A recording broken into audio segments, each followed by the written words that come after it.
can I do it? And he goes, well, a little bit harder. And he comes back, get on the ground.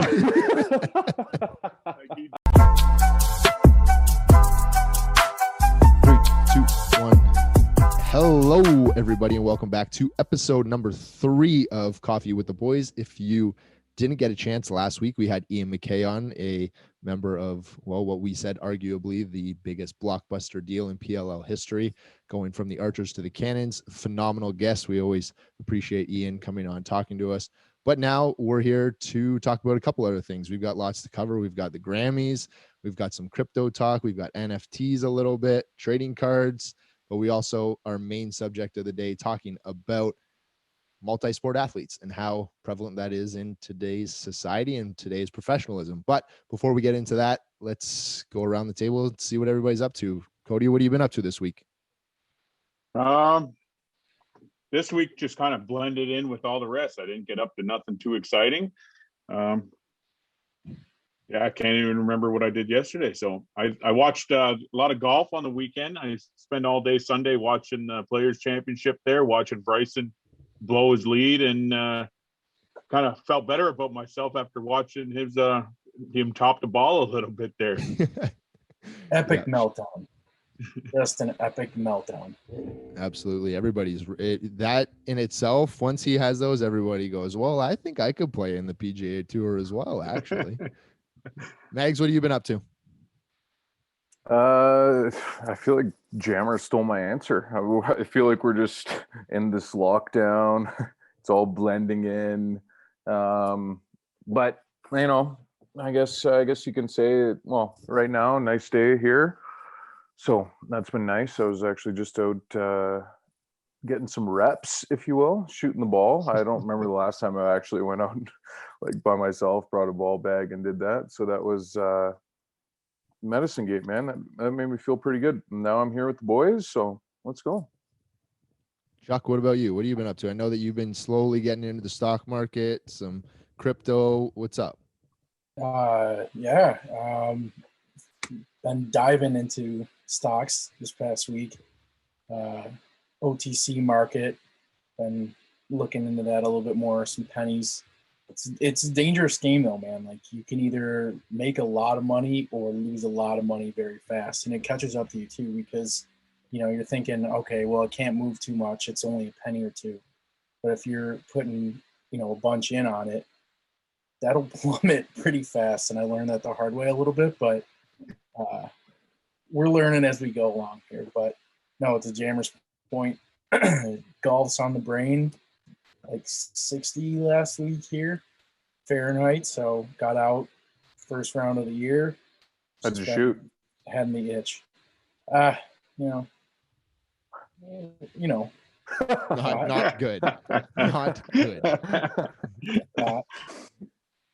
Jeez, that bad, eh? Did you crack? No, it wasn't. Honestly, it wasn't that bad. It's, you know, it's funny though, because I didn't even really realize like the science that like with DeChambeau and his whole like making sure every iron is the same length, and you know, really kind of going to that technological side of things. Who's he with? Ping or Cobra or something, like Cobra maybe. I think Cobra specializes in that with like the, you know, the shafts are all the same length. But I just cut down all my woods in my driver, significantly helped like my slice. Like I'm hitting the ball much straighter. It really is like I can't believe it took that long for someone to kind of think of that, or you know, make it more mainstream. I said this in an earlier podcast about finding out who the best NLL player is at golf. But what I think would be a cool concept is to have the entire NLL, each team basically has like not tournament style, but everybody kind of plays around. Let's say it's obviously tough to get everybody together at a certain time, but you say get your 5 best players. They go out for a round of golf. They play. You take your top 2 players from each team, and then you have tournament style with the whole NLL. So you've got the 2 best players on the Thunderbirds, 2 best players on Calgary, San Diego, yada, yada, yada. You go down the list. You find out who the best pairing is in the NLL. Now, is the NLL setting it up? Probably not. Are we setting it up? Maybe. maybe in the long run, that's something that we get into. But I think that'd be pretty cool because finding out who the best player is might be a little tough. I think it might be a little bit easier if you get a pairing and you figure out who the best is there. But shout out Brad Gillies. I've played with him. He's pretty good, man. I was just gonna say, we're all on the Thunderbirds. Who would be our top two here?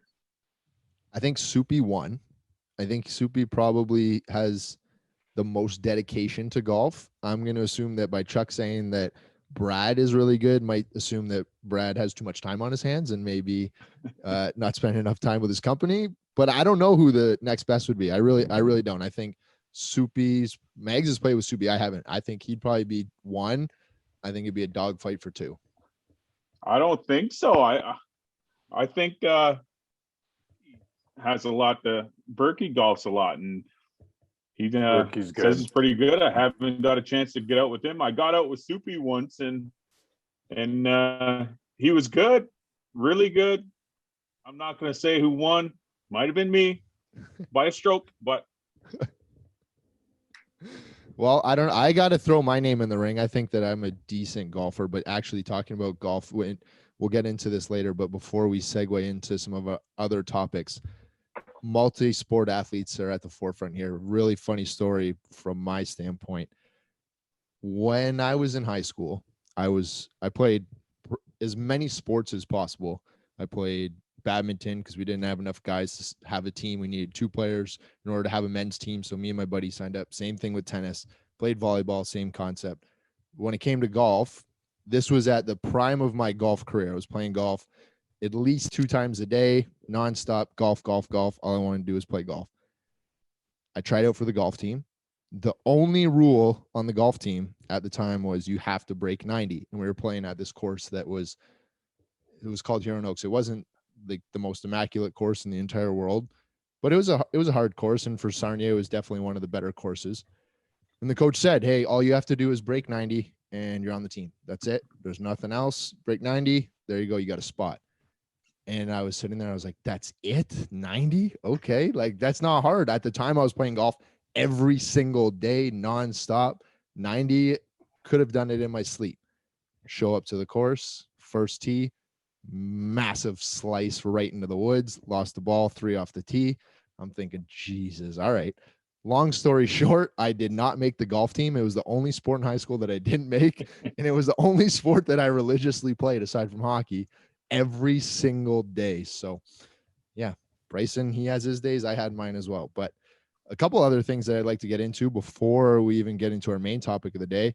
The Grammys happened last night. I don't know if any of you guys see anything, check anything out. It's not, I think viewership is down twofold between a lot of the main nominations, main spectrums, especially Grammys. I haven't looked at what the actual viewership was, but I can assume it was down based on everything else. Did any of you guys check it out? Yeah, I checked out I watched for a little bit after the Leaf game, and whose awards did I see? I saw Megan Thee Stallion. I saw her award. What a dress she was wearing, by the way. Just everything seemed so crazy, and seeing all the masks that they're all wearing. I'm glad they're all wearing masks, being in California, but some of those masks probably cost more than my wardrobe. Absolutely. She had a big day though, along with a lot of other females. The females pretty much cleaned up at the Grammys. And a couple notes, we had Beyonce. She won her 28th Grammy, which makes her the most decorated Grammy Award winner in history.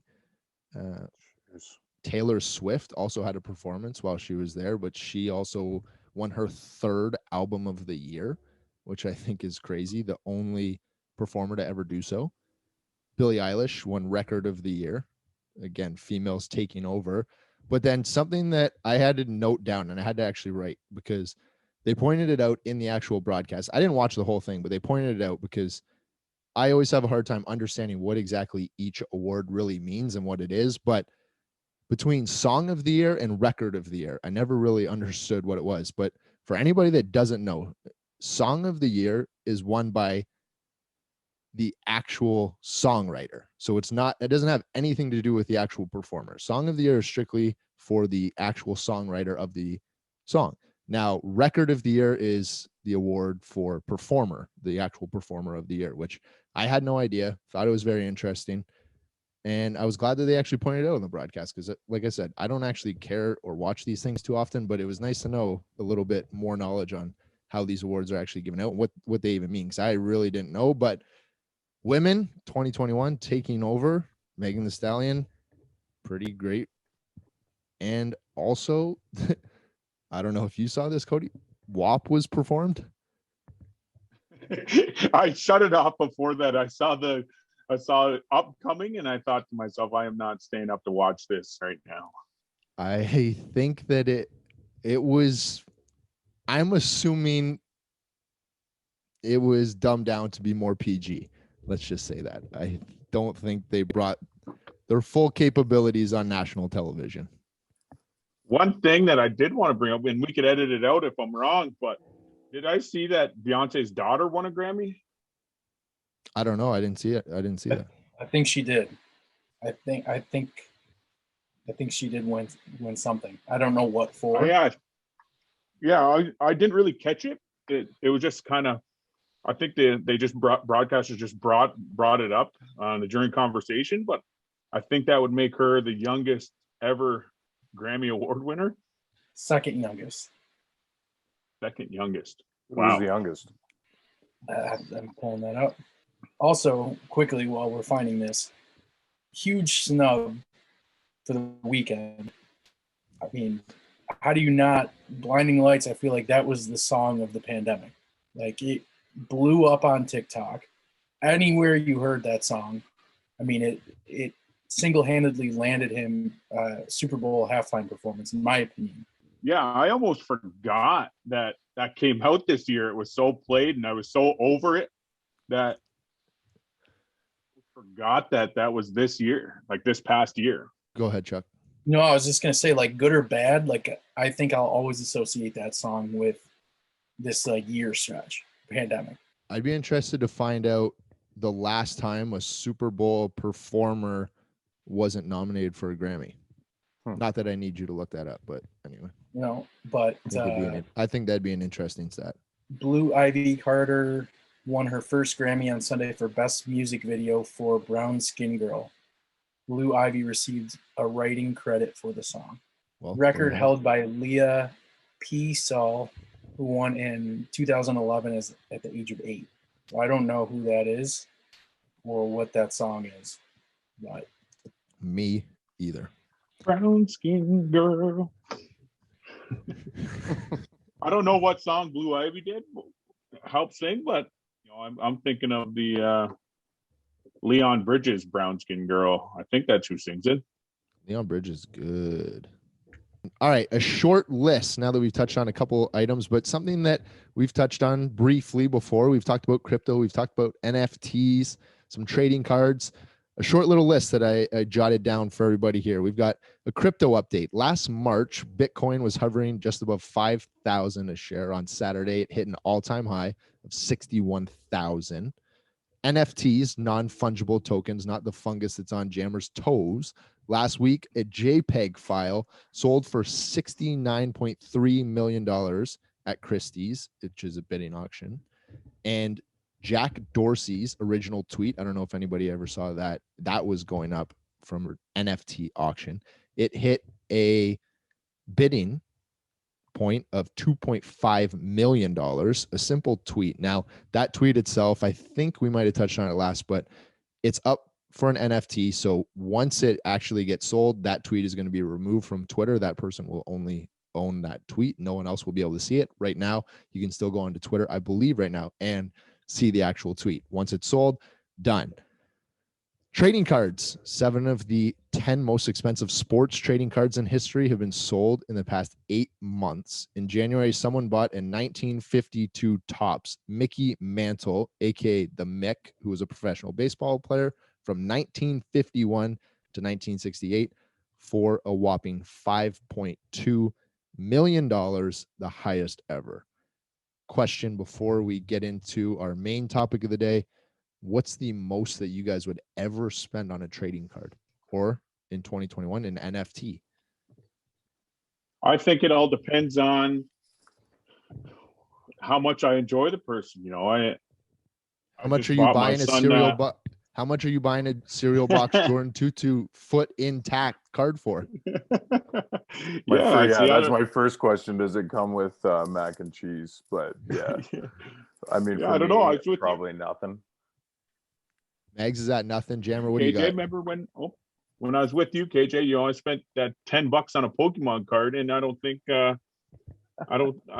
my son did anything with it. I think he just said, "Oh yeah, cool," and it was $10 for this card that I searched out high and low for. So I don't know if I'd go much more than that. I don't know if anybody here watched the actual Logan. First of all, does anybody know of the Logan Paul unboxing of the first edition Pokemon boxes? Did anybody watch this? All right. I knew this was happening. This happened 2 weeks ago, I believe. I was watching the Leafs game, I believe, and the Leafs game ended, and I totally forgot that Logan Paul was doing an unboxing for first edition Pokemon cards. He had one box that he was doing, but inside the box had 14 decks. Anyway, he had previously bought a first edition Charizard for $475,000, I want to say.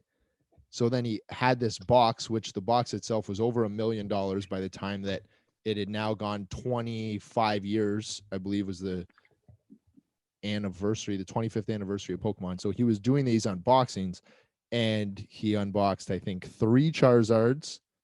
So each Charizard in itself is going for basically over $1 million now. So he's got like $3 million in the Charizards there. Then he unboxed a Blastoise. You get inside these decks, you get what is supposed to be 12 or 13 holographic cards. So he had right off the bat unboxed 3 holographic Charizards, $3 million right off the bat, progressively unbox more. But he hypothetically could have got 12 Charizards. For whatever reason, I don't know why Charizards are at the top of the Pokemon spectrum, but Cody, to answer this long-winded series, I think that you got to steal at $10 for Coleman's Pokemon card. Yeah, we'll see if it's still intact. I don't know. He's been known to do some crazy things. I was listening to Sean Avery's podcast last night, and so good. Just catching up on it. And he was talking about his Bitcoin that he bought, and he bought it for, I think it was like $783.36, and he bought it just at a store where you hand cash in, and it gives you a receipt for this one Bitcoin, and you go on there. And so he had a Bitcoin expert on his podcast, and he hasn't touched it in however long, 16 years or something. He roughly estimated it to be, and now it's worth over $50,000. Jesus.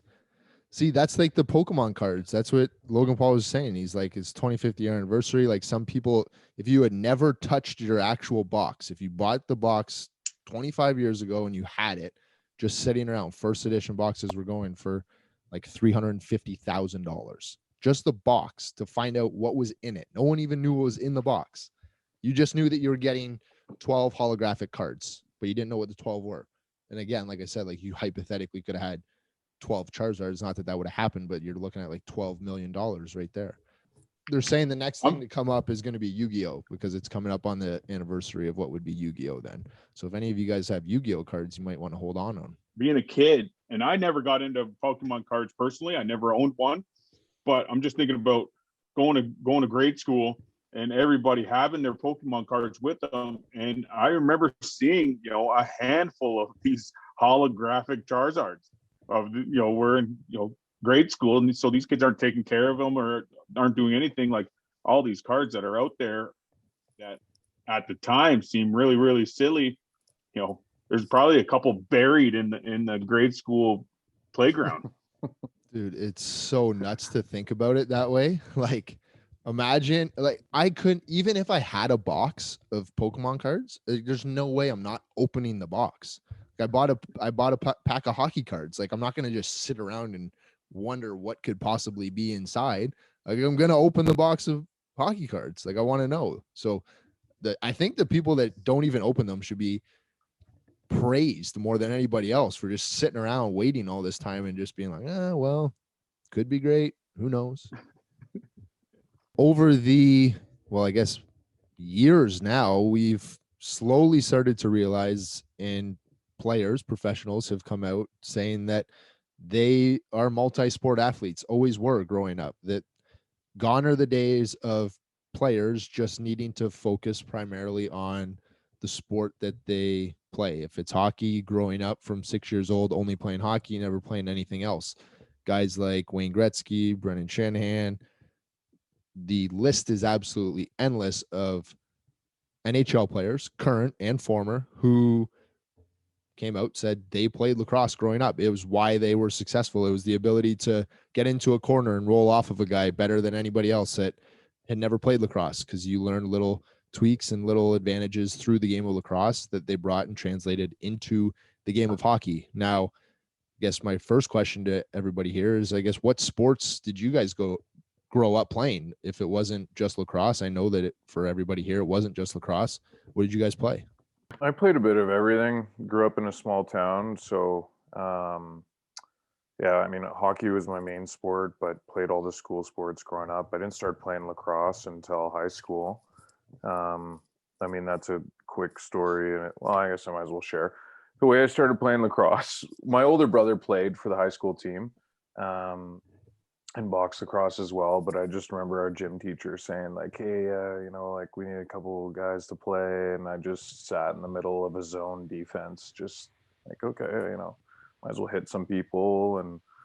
But no, it was played a bit of everything. So you name it, I played. I wasn't really good at everything, but just enjoyed to play. That was is what kept you busy growing up in a small town. Yeah, I'm with you, Megs. I just grew up playing everything in school. Obviously, my extracurricular activities in school was quite high until high school. I think I talked about it before. We didn't grow up with a lot of money, so I only got to play lacrosse really, organized in a league up until I started playing hockey in second year Pee Wee or first year Bantam. One of the two was my first year playing organized hockey. I did get the chance one fall to our Six Nations started up a Pee Wee football league. So I got the chance. It was sponsored. They supplied everything. They supplied the equipment. So it took a little convincing for my mom and dad because they never wanted me to play football. But I got to play one season of Pee Wee football, and it was amazing. What position did you play? Running back. I was a tailback, and then I played like safety. We had a lot of players on our team, but they weren't. We were first year program startup, so 95% of the team never played football before. So we were behind all the other teams, but we ended up making it to the championship by the end of the year. Came from a bad team to one of the best teams, and beat the undefeated team in the semifinals and lost in the finals. But I learned a lot. It was fun. I could see you being a little Frank Gore, like a little just up the middle, just exact opposite. Actually, I was like Shady. My Shady McCoy. No, I didn't have those kind of shakes, but whoop. What does Chris do? What?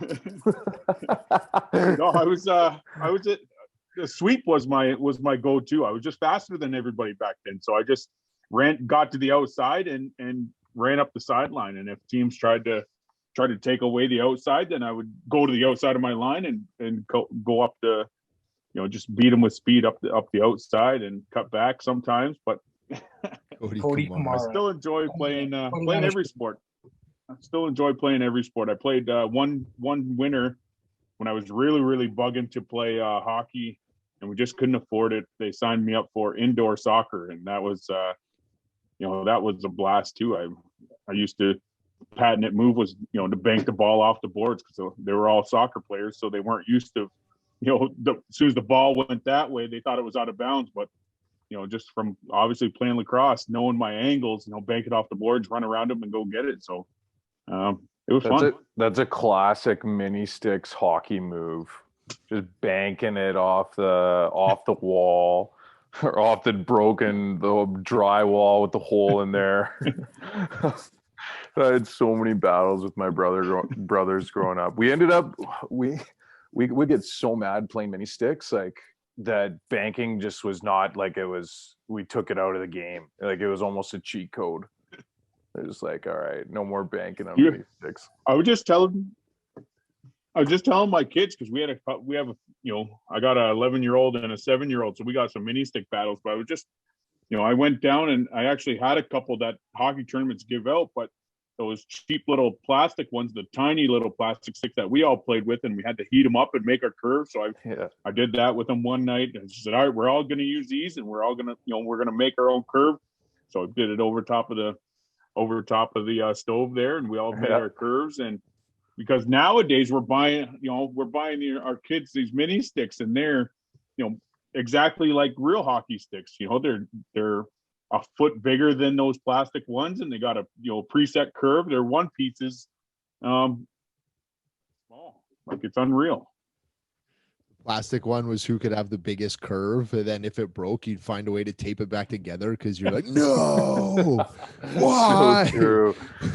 I or spent sprinting so to long. get the best stick. Like, okay, let's go play, and like it was like an advantage of having a stick. Well, then no, I get this net or this side. Kids wouldn't know. No. Not a chance. Silver spoon to now. Cody, I think that your football experience might be a little bit different, maybe even a little bit better than mine. I did say that I played pretty much every sport in high school. I would like to preface the fact that I think that sports in Canada at the high school level are very different than sports in the US. I think that each member, when you're playing any sport in the US in high school, I wouldn't say that you take it more seriously. I just think that there's a different level to it because a lot of those athletes are trying to go to college. They know about going to getting a college scholarship when they're playing those sports, where a lot of Canadians, especially growing up, didn't. And I think that, like I said earlier, like if the team didn't have enough players for a certain sport, you just kind of played it. But going back to our football thing, I did play football. I wasn't as great as you. I was a running back, just like you, but I also only played one specific down in football, right up the pipe, didn't do a sweep, right up the pipe. Now, mind you, I was only like 135 pounds in I think this was grade 10. I think I was 135 pounds playing running back. Had no reason to be playing running back. I was shifty, but definitely couldn't take a hit for the life of me. Right up the middle. As I fall down, get tackled right at the goal line. Just your kind of like average fall, guy lands on the back of me. I get up and I'm like swinging my arm around and I'm like, something's clicking. This does not feel right. Like this just feels weird. It was Silver Stick. And for anybody that doesn't know, Silver Stick's like a big hockey tournament that you go to and happens every year. And so I had a game that night, and this football game was just an exhibition. And the coach kept pestering me. You want to play? You want to play? No. I was playing volleyball at the time. Like, you want to play? No. I don't want to play. Finally, just to shut him up, played. Anyway, as I'm swinging my arm around, I'm like, this doesn't feel right. Go over to the sideline after the game. My Nana's there. My parents weren't watching the game at the time. They were working. And I was like, Nana, like something feels weird in my shoulder. Like there's just something off. And I'm like, there's this ball here. It just feels weird. And she's like, yeah, I don't know. Like, I think it might be broken. It looks broken. Like I show up, go home. My dad, was the president of our hockey organization at the time. I walk in the door. I'm like, Dad, something feels weird. I don't know about tonight. Like something feels off. Looks at me. I pull down my shirt. I'm like, there's this ball here. He goes, yep, that's broken. I guess you're going to have to go to the hospital. I got to go to the rink. See ya. I'm like, what do you mean? I got to find a way to the hospital. Like my collarbone's broken. You're just going to leave me here? He's like, I got to go to the rink. I don't know what you want. So my Nana had to take me to the hospital, go there. Collarbone's broken. Miss Silver Stick. One down of football, broken collarbone. Couple yards on the play, but I was not a spectacular football player, to say the least. Gotta love Big Mike. What a beauty. I thought Big Mike would make you play. You're coming, boy. Well, that turned into a couple like months later, and realizing that it was my draft year for hockey and I wasn't able to play in a bunch of games. And as the year progressed, I was supposed to be out, whatever, let's say 6 months. I was telling my mom, hey, like, I don't need you to come to the game. Like, I'm not going to be playing anyway. There's no reason for you to show up to this game. You don't need to drive 2 hours with us, waste your time. So my dad and I would go to the games. And before I was supposed to be playing, I was like 4.5, 5 months after the injury, and I was playing in the hockey games with a broken collarbone. I had the like little butterfly thing on, but I was playing because it was my draft year. I wanted to get drafted into the OHL, and of course I had a broken collarbone. So I'm like playing at 10%, but my mom later on in the day, she'd be like, hey, I saw your name in the paper. I thought you weren't playing. I was like, yeah, there was just like, like you had to give your jersey to somebody, like one of the APs had to jump in, but I wasn't playing. Don't worry about that. But yeah, football career was not great. All right, getting into our multi-sport athletes and talking about that, I want to get your guys' thoughts on a couple NHL players. Like we've got guys like Brett Ritchie, who's playing for Calgary right now. We've got Devin Shore, who's playing for Edmonton. Guys that went to the Hill Academy that were, I believe, both were there while you were there, Megs. Both were there while I was there. And like I said, the list goes on for guys that are currently playing in the NHL that played lacrosse, whether it was with us or against us. But thoughts on any of those guys? I know that from my perspective, like guys like Devin Shore, Brett Ritchie, although they're in the NHL, they were also the best hockey players and the best lacrosse players on each team that they were on. I mean, I think that there's definitely a correlation between it. There used to be a guy, Seth Griffith, who was from Wallaceburg. He played for Boston for a little bit and then kind of made his way around the NHL a little bit, but he used to be like the best lacrosse player growing up. What are your guys' thoughts? Did you have anybody, Cody, did you have anybody that went on to play in the NHL that you kind of grew up playing against or playing with? No, I don't think so. But I do have one story. I played against John Tavares, the Maple Leafs captain, not the legend in Buffalo. But I played against him in a junior A game, and we kind of got into it a little bit. He was one of the top scorers in the league, as was I, and so we kind of got into it a little bit. And I told him, like, you better be careful. I'll break your thumb. Just trying to intimidate him, just doing whatever. I knew who he was. I knew he had a big year coming up with the hockey and everything. And all he did was he turned around and looked at me and he just said, "Shut up! I'll squish you with my wallet." And that was it. I couldn't say anything after that. I've never heard that. No way. Yeah. JT. Oh. Oh, he was 16 or 15 years old telling me he was going to squish me with his wallet. He knew, I knew. Our bench all laughed. I laughed. It was, we were, and then let me say at this time in the game, we were already up probably by 10, 12 goals. So it wasn't a serious little chirping battle. Like I was, just trying to pester him a little bit and get under his skin, but he got the last laugh, that's for sure.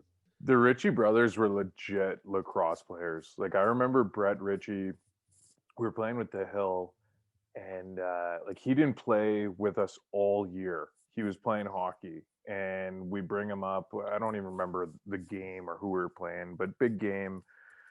And he comes and plays. Like he's like, we're basically guys are like have extra equipment for him, bringing him to this game. Like I just remember the performance that he put on. He put like 4 or 5 goals, like as a midfielder, dominating the game.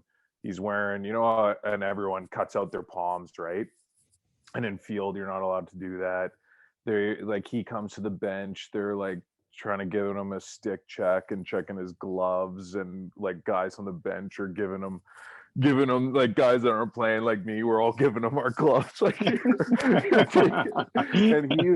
what a player, man. He was so good. Nick was a good lacrosse player too, but there's something to be said about that, the whole multi-sport athlete. Like, it's definitely the new trend. Like the one sport athlete, specialized is is dying, right? And there's I don't have them in front of me, but there's science behind it now, right? That the multi-sport, that's the way to go. And obviously when you get older you got to specialize at some point, but like, I don't know. I mean, I'm not a skilled player, but I didn't start playing lacrosse until I was in high school, right? And it was like backyard lacrosse, right? Manitoba lacrosse. You're not, you're like, yeah, Swatting the mosquitoes off you while you're trying to scoop up a loose ball. yeah, exactly.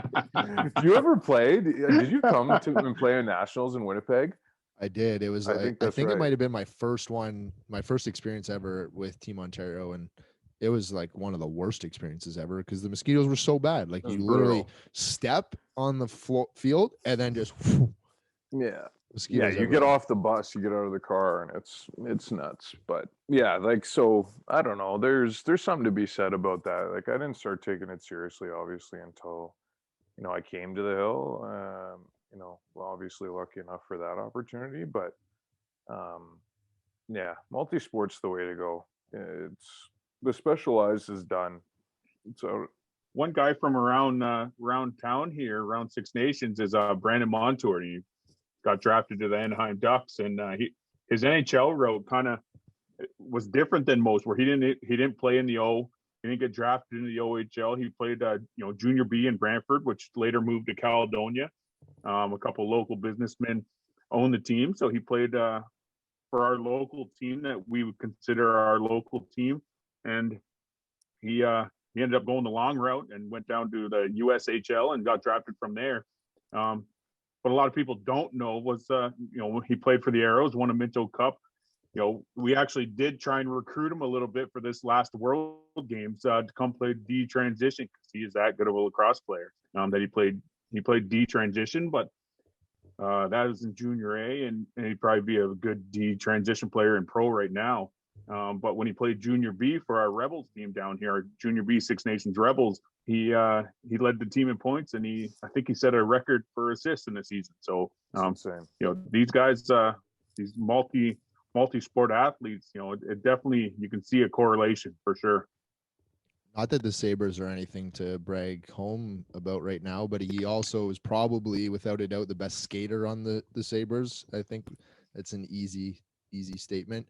But to your point, Cody, like what people also don't realize, to even add a little bit of another wrinkle to this, is that he grew up in Windsor and played in Zone 7, which was the zone that I played. Sarnia, we played against Windsor. They were always, I don't want to say a rival, but growing up, like that was Wallaceburg, Windsor, London. Those were Sarnia's biggest rivals to play lacrosse against. And he was without a doubt the best player in the league, along with Seth Griffith, who I brought up earlier, but he was phenomenal in Zone 7. And there's a lot of people that have actually come through Zone 7. Not that a lot of people brag about Sarnia, Windsor, Wallaceburg, London, but there are a lot of really good players that have actually come through there, and not just lacrosse, but who've actually gone on to play in the NHL. But yeah, even to further that, he grew up playing every sport, and I never even noticed him as a hockey player. Like I always knew Montour as the lacrosse player, the phenomenal lacrosse player who just dominated every single game. And then all of a sudden you're like, this guy's in the NHL? What? Thought he was a lacrosse player. He could easily come and play in the NLL right now too. Easily. Automatic in transition. He was good. I played half a season with him in Nations in my last year, and yeah, he was a young guy at the time, but any breakaway he had, it was automatic. He was scoring. Starting to think that there's also a little bit of a correlation between multi-sport athletes growing up playing different sports, and then when you're done playing your profession, I don't know if it's necessarily the actual sport, but the sport of bobsled in the Olympics. Like there's a lot of professional athletes who finish their careers and then go on to be bobsledders. I think that there's a lot of, especially right now, CrossFitters who are finishing their CrossFit careers, whether it's a ton of injuries, shoulder injuries, whatever it may be, but are now starting to venture out into bobsled, which, I mean, you guys are laughing. Like bobsled, I think, comes across as a sport where it's like, sometimes it's not taken seriously, but it's also a sport that almost rejuvenates careers when they're done. Like we had Jesse Lumsden way back when, who finished his CFL career, and then he became an Olympic bobsledder. And I mean, you've got to have a certain talent in order to be an Olympic athlete to any degree. But I think that there also could be a correlation to like people finishing their careers, calling it quits in their professional sport, and then potentially being an Olympic athlete in something else, because we're also seeing that there's a lot of sports that are getting passed on to the Olympic level. Like you've got handball now. Like who's to say that a good lacrosse player, a good hockey player can't be a good handball player now, right? Like they call themselves Olympic athletes at the end of the day. Like if you're an Olympic athlete, you're an Olympic athlete. I think that that could be pretty cool. But For sure. When you start talking about bobsled, and I didn't think about Jesse Lumsden, the great tie cat, but I'm thinking my first thought was Chris Chelios. He got done playing hockey at 49, I want to say 49 years old, and then he immediately got signed on, and I don't know if he made it to the Olympics, but I know he competed in the World Cup for the Olympics in bobsled, or for the Olympics for the U.S. in bobsled. So that I think that just goes to show the type of athlete that bobsledding has, and the type of athlete that you kind of need to have.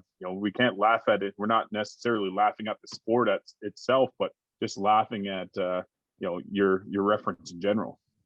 Well, I also started thinking of me bobsledding, and then I just laughed, and like if there was a heavyweight division, and Jammer and I were bobsledding together post lacrosse, and that's how we make the Olympics.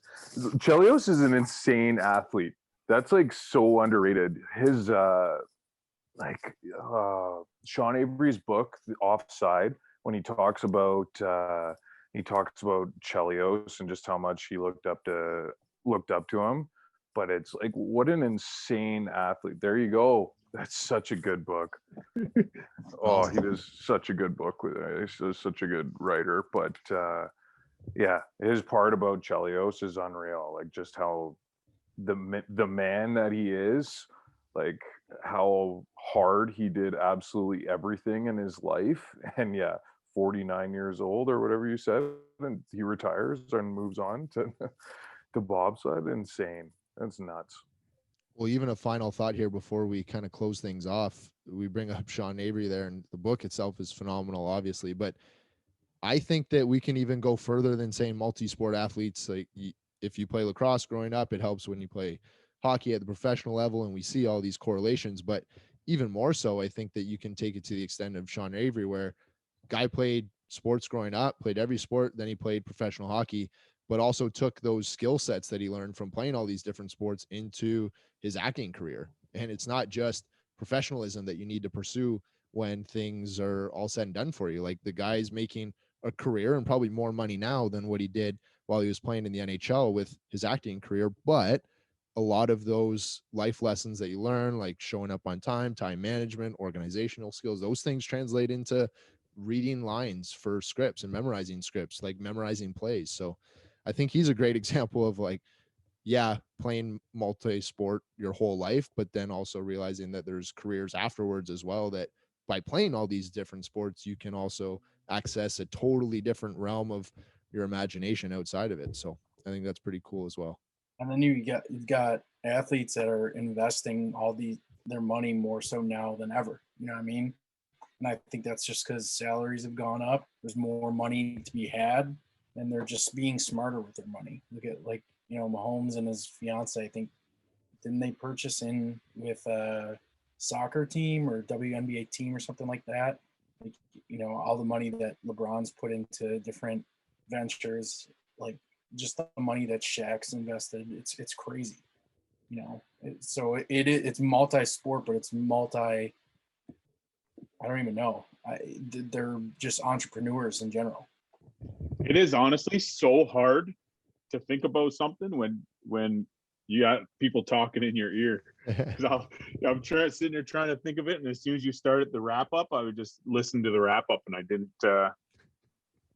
even like. There's nothing registering in my head except what you were just talking about. It's like James Duthie. He told the story at Chris Schultz's like viewing or funeral, and it was about when like the analyst, when they started wearing earpieces, and Schultz never wanted to do it, and then finally like gave in one day, put it, wore it, and they didn't talk to him because they didn't want to bother him. But I guess like they were gonna miss the kickoff like at halftime, and so the one guy came on and said, "Hey, Schultz, shut up, wrap this up and pass it to James." And instantly Schultz on air said, "Schultz, shut up, pass it on to James." It's like on Sports Center Instagram, you could find James Duthie telling the story. It's hilarious. He's just like, yeah, like that was him in his younger days, but him to a T, like just hated the earpiece. That's how good Ron MacLean actually is when him and Don Cherry were on, and he would have one in, and you could see he's sitting there listening to somebody. He's listening to his headpiece, but he's looking at Don, shaking his head, and to still have how obviously how Don is, and then still having the mental capacity to listen to exactly what his producers are telling him, and letting Don just continue his rant, but still be in check with the rant itself. That's that kind of stuff is hard. Yeah, dude, he's so good. Ron MacLean is like one of the greatest people in the entirety of the world. One, for everything he does, but he's like the greatest broadcaster / host of any show. Like everything that he does is just top notch, so good. Like even watching the difference between NBC when like the Bruins game's on or something, they're Penguins, and they've got throw it over to Sharpie and the NBC crew. It's just trash compared to what the Sportsnet crew is like. Like that panel together is arguably the greatest sports panel ever. Like the knowledge they have, just so good. One thing that you guys can watch, back to Sean Avery, you guys might have already seen it, but when they did the tour of his house, or when Biz went to his apartment, and Sean was giving him the acting tips, like where Biz found his gun in his closet. So good. Good. So I've seen that. Seen it, Luke? Yeah. Chuck, you gotta watch this, man. It is so hilarious when he's like, "Can I do it?" And he goes, "Well, a little bit harder." And he comes back, "Get on the ground!" Like, it's so funny, and just how Biz is out. Like it laugh out loud funny immediately. So funny. Or when he talks to him about, he's like, "Oh man," like Biz says, like, "Why do you sleep on the far side? Like, shouldn't you sleep close to the door and like protect your like wife or your girlfriend?" And he's like, "Fuck that." He reaches under his bed and pulls out like a fucking axe, like it's a legit axe. It is a literal axe. Yeah, like a medieval axe. It's like, holy shit. And then Biz is like, "Well, what if the guy comes in with a gun?" He's like, he shoots you. He's like, "You really think that if a guy comes in with a gun, I can't chop his arm off before he gets the axe?" And Avery's dead serious. Yeah. Like listening to his podcast, read his book, like he is dead serious set up. Like if that actually happened, he honestly could chop the guy's hand off before the guy gets a shot off. Well, that's all that we have for today. Thanks for tuning in. I hope everybody enjoyed the episode. This is episode 3 of Coffee with the Boys. And again, we touch on a lot of different concepts, not just lacrosse. We talk multi-sport athletes primarily today. And Sean Avery being the latest narcissistic person that he is. The book, phenomenal. Give it a read if you want. His podcast, it's phenomenal. Again, like we said, thanks for tuning in to today's podcast. We appreciate it. We'll see you guys again next week.